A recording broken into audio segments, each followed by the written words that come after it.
ህወሓት እየፎከረና ለጦርነት እየተዘጋጀ ነው። የፊልድ ማርሻሉ አማካሪ ይፋ አደረጉ። የጠቅላይ ሚኒስትሩና ፊልድ ማርሻሉ አማካሪዎች ህወሓትና ሻዕቢያን በሚመለከት ጠንካራ አስተያየቶችን በዛሬው ዕለት ሰጥተዋል። የመከላከያ ከፍተኛ ጀነራሎችና ወታደራዊ መኮንኖች የመሩት ጥብቅ ወታደራዊ ስብሰባ ተደርጓል። በዚህ ስብሰባ ጌታቸው ረዳ ጭምር የተገኙ ሲሆን ህወሓት ጦርነት ለመክፈት እየተዘጋጀ ነው የሚል አጀንዳ ተነስቷል። ታደምጡታላችሁ። የአሜሪካው አምባሳደር የመቀሌ ጉዞ ተሰረዘ።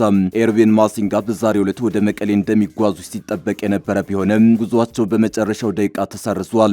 ምክንያቱ ደግሞ ህወሓት አምባሳደሩ ጄኔራል ታደሰን እንዲያገኙ የጸጥታ ኃላፊነት አልወስድም በማለቱ ነው። እንመለስበታለን። ፕሬዝዳንት ኢሳያስ አፈወርቂ ከባድ ሐዘን ደረሰባቸው። የፕሬዝዳንቱ እናት በዛሬው ዕለት ህይወታቸው ማለፉ ተሰምቷል። ከዚሁ ጋር በተያያዘ የሀገሪቱ ማስታወቂያ ቢሮ ሰፊ መግለጫ አሰራጭተዋል። እንዳስሰዋለን። በኬንያ በታቀደው የተቃውሞ ሰልፍ ምክንያት ፖሊስ ዋነኛ መንገዶችን ዘጋ። በኬንያ የታቀደውን ሀገር አቀፍ የተቃውሞ ሰልፍ ተከትሎ ፖሊስ ወደ ማዕከላዊ ናይሮቢ የሚወስዱ ዋነኛ መንገዶችን ዘግቷል። ታደምጡታላችሁ። አክብሮታዊ ሰላምታችን በያላችሁበት የዓለም ዳርቻ የረሳችሁ የተወደዳችሁ የአንድ አፍታ ሚዲያ ቤተሰቦች ከአንድ አፍታ ለአሁን መደመጥ አለባቸው ያልናቸውን ዜናዎች ወደ እናንተ የምናደርስበት ሰዓት ላይ ተገኝተናል። አብራችሁን ትቆዩ ዘንድ ግብዣችን ነው።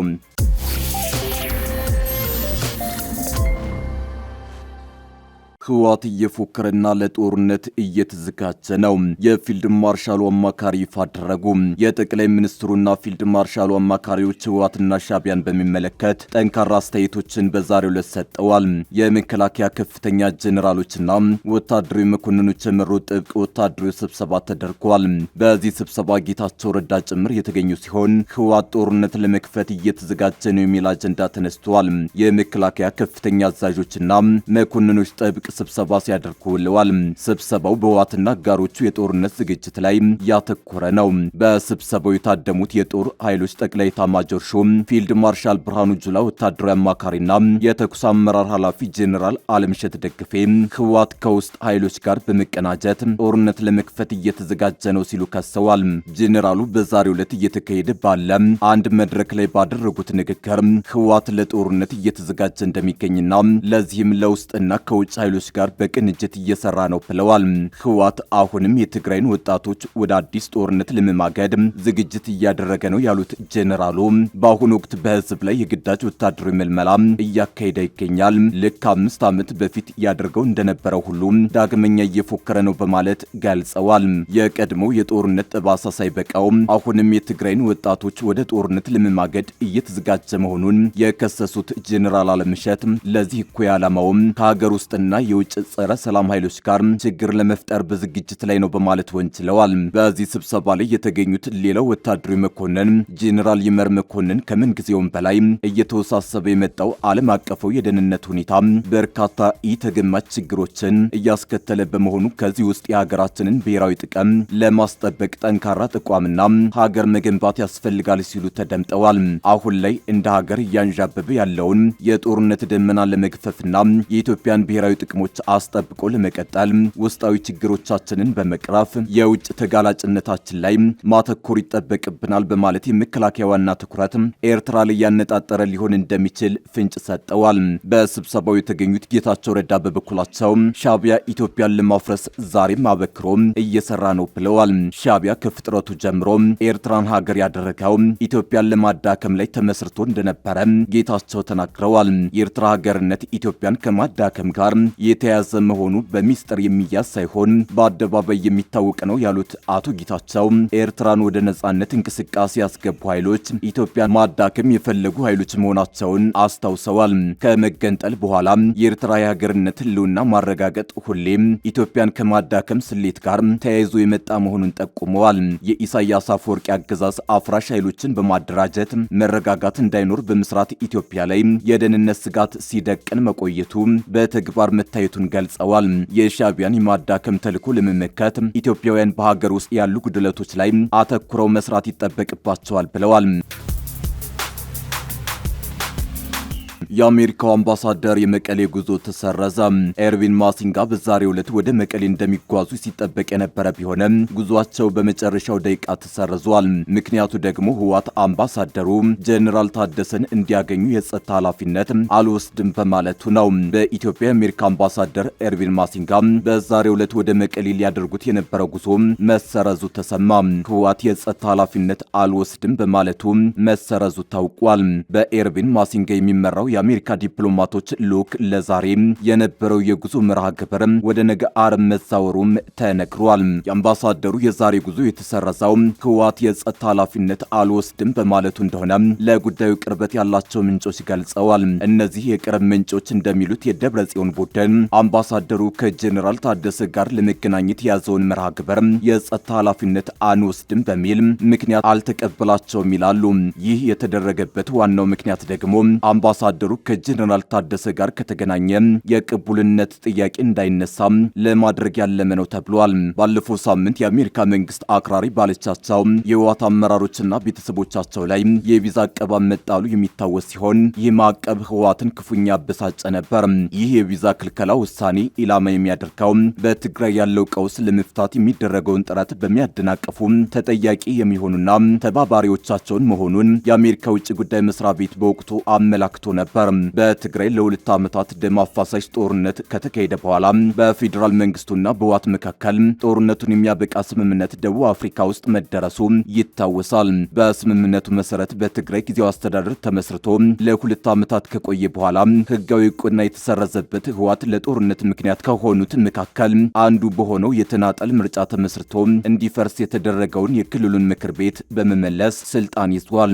በፌዴራል መንግስቱ የተቋቋመውን ጊዜያዊ አስተዳደርን ያፈረሰው ከአንድ ወር በፊት መልሶ የተቋቋመው የትግራይ ምክር ቤት የህወሓት ሊቀመንበር ዶክተር ደብረጽዮን ገብረ ሚካኤልን የክልሉ ፕሬዝዳንት አድርጎ ከሾመ በኋላ የፌዴራል መንግስቱ በይፋ ያለው ነገር ባይኖርም በክልሉ ውስጥ ውጥረት ነግሷል።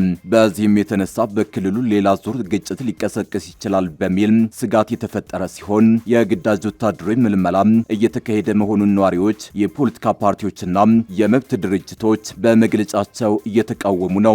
በፌዴራል መንግስቱና በህወሓት መካከል ግጭት ሊቀሰቀስ ይችላል የሚል ስጋት ባየለበት በአሁኑ ወቅት የፕሪቶሪያ ስምምነት እንዲፈርስ ሁለቱም ወገኖች ያሸማገሉት የአፍሪካ ህብረት መልእክተኛ ኦሉሴጉን ኦባሳንጆ ባለፈው ሳምንት ወደ መቀሌ አቅንተው ከደብረ ጽዮን ገብረ ሚካኤል ጋር መነጋገራቸው ተዘግቦ ነበር። ፕሬዝዳንት ኢሳያስ አፈወርቂ ከባድ ሐዘን ደረሰባቸው። የፕሬዝዳንቱ እናት በዛሬው ዕለት ህይወታቸው ማለፉ ተሰምቷል። ከዚሁ ጋር በተያያዘ የሀገሪቱ ማስታወቂያ ቢሮ ሰፊ መግለጫ አሰራጭቷል። የኤርትራ ማስታወቂያ ሚኒስቴር ዛሬ ሐሙስ ባወጣውና አንድ አፍታ ሚዲያ በተመለከተው ይፋዊ መግለጫ መሰረት የኤርትራው ፕሬዝዳንት ኢሳያስ አፈወርቂ እናት የሆኑት ወይዘሮ አዳነች በርሀ በተወለዱ በ97 ዓመታቸው ጁን 22 ቀን 2026 ከዚህ ዓለም በሞት ተለይተዋል። የእረፍት ዜናቸውን ተከትሎ ሰኔ 24 2026 ልጃቸው ፕሬዝዳንት ኢሳያስ አፈወርቂ ከፍተኛ የመንግስት ባለስልጣናት፣ የሃይማኖት አባቶችና ወዳጅ ዘመዶቻቸው በተገኙበት ጸሎት በተሰኘ የመቃብር ስፍራ ስርዓተ ቀብራቸው በክብር ተፈጽሟል። መግለጫው ላይ እንደተመለከትነው ከሆነ ወይዘሮ አዳነች ከአባታቸው አቶ በርሀ ሐዋርያትና ከእናታቸው ወይዘሮ መድን ስዕሉ በ1929 በአስመራ ከተማ ተወለዱ። ለትምህርት በደረሱበት ወቅት በስኳላ ቪቶሪዮ አስመራ የአንደኛ ደረጃ ትምህርታቸውን ተከታትለዋል። በወቅቱ በነበረው የህብረተሰብ ባህል መሰረት ገና የ9 ዓመት ታዳጊ ያሉ ከአቶ አፈወርቂ አብርሃም ጋር ትዳር የመሰረቱ ሲሆን ለአካለ መጠን እስኪደርሱ በወላጆቻቸው እንክብካቤ ስር ከቆዩ በኋላ የራሳቸውን ቤተሰብ ማስተዳደር ጀምረው በ15 ዓመታቸው የበኩር ልጃቸውን ወልደዋል።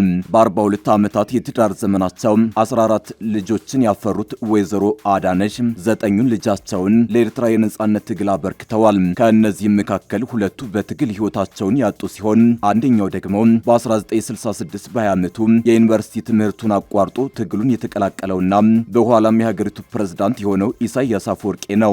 ወይዘሮ አዳነች ታጋይ ልጆችንና በተለይም በወቅቱ የትግል መሪ የነበሩትን የኢሳያስ አፈወርቂን እናት በመሆናቸው ምክንያት በእሳቸው በባለቤታቸውና በቀሪ ቤተሰቦቻቸው ላይ ከፍተኛ የደህንነት ስጋትና ጫና ደርሶባቸው ነበር።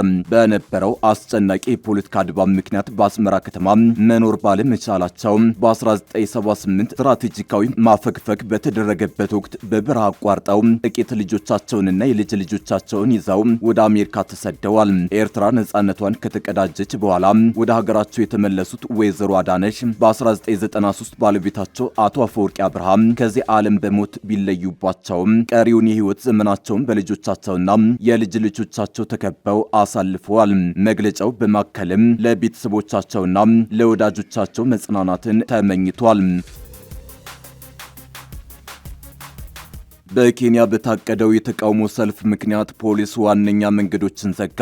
በኬንያ የታቀደውን ሀገር አቀፍ የተቃውሞ ሰልፍ ተከትሎ ፖሊስ ወደ ማዕከላዊ ናይሮቢ የሚወስዱ ዋነኛ መንገዶችን መዝጋቱ ተሰምቷል። ኬንያውያን ወጣቶች ከ2 ዓመት በፊት ያካሄዱትን የጸረ መንግስት ተቃውሞ ለመዘከር ዛሬ ሐሙስ ሀገር አቀፍ ሰልፍ ጠርተዋል። በአውሮፓውያኑ ሰኔ 2024 የቀረበውን የግብር ዕቅድ በመቃወም በሺዎች የሚቆጠሩ ኬንያውያን አደባባይ ወጣው ድምጻቸውን ማሰማታቸው ይታወሳል። ተቃውሞውን ተከትሎ አወዛጋቢውን የፋይናንስ ረቂቅ ምክር ቤት ውድቅ አድርጎታል። ዛሬ የተቃውሞ ሰልፍ እንዲደረግ የጠሩት ወጣቶች ባለፈው ዓመት የጸረ መንግስት ተቃውሞ ዝክር ሲካሄድ በፖሊስ የተገደሉ ከ80 በላይ ሰልፈኞች ፍትህ እንዲያገኙ እንደሚጠይቁ ገልጸዋል። ከተገደሉት ሰዎች በተጨማሪም በርካቶች ጉዳት ደርሶባቸዋል። የጸጥታ ኃይሎች ወደ ማዕከላዊ ናይሮቢ የሚወስዱ ዋነኛ መንገዶችን በመዝጋታቸው በርካቶች መጓጓዝ አልቻሉም። የተቃውሞ ሰልፎች በናይሮቢ በሞምባሳና በማዕከላዊ ኬንያ ከተሞች እንዲካሄድ ጥሪ ተደርጓል። የተቃውሞ ሰልፎች ከመካሄዳቸው አስቀድሞ የጸጥታ ኃይሎች በዋና የከተማ ማዕከሎች አካባቢ በስፋት ተሰማርተዋል። በተለይ በናይሮቢ ከፍተኛ የፖሊስ ስምሪት እንደሚኖር ተገልጿል። በመዲናዋ በቲካ አውራ ጎዳና፣ በሞምባሳ ጎዳና፣ በናይሮቢ ናማንጋ አውራ ጎዳና፣ ኬንያ ጎዳና፣ ዋያ ኪዌ መንገድና ሌሎችም ዋነኛ መተላለፊያዎች ፖሊሶች በብዛት ይታያሉ። ተቃዋሚዎች ሰላማዊ እንዲሆኑና ከነውጥ ከዝርፊያ እንዲሁም ከንብረት ውድመት እንዲታቀቡ የሀገሪቱ ባለስልጣናት አሳስበዋል። ፕሬዝዳንት ዊሊያም ሩቶ ባለፈው ሳምንት ባደረጉት ንግግር ዜጎች የመቃወም መብት እንዳላቸው ጠቅሰው ንብረት ለማውደምና ነውጥ ለማስነሳት የሚሰራውን እንደማይታገሱ ገልጸዋል። የፖለቲካ መሪዎች፣ የሲቪል ማህበራትና የሰብአዊ መብት ተቋማት ሰላማዊ ተቃውሞን እንደሚደግፉ አስታውቀዋል። ራስን በዲሞክራሲያዊ መንገድ መግለጽን የሀገሪቱ ህገ መንግስት እንደሚፈቅድም አስታውቀዋል።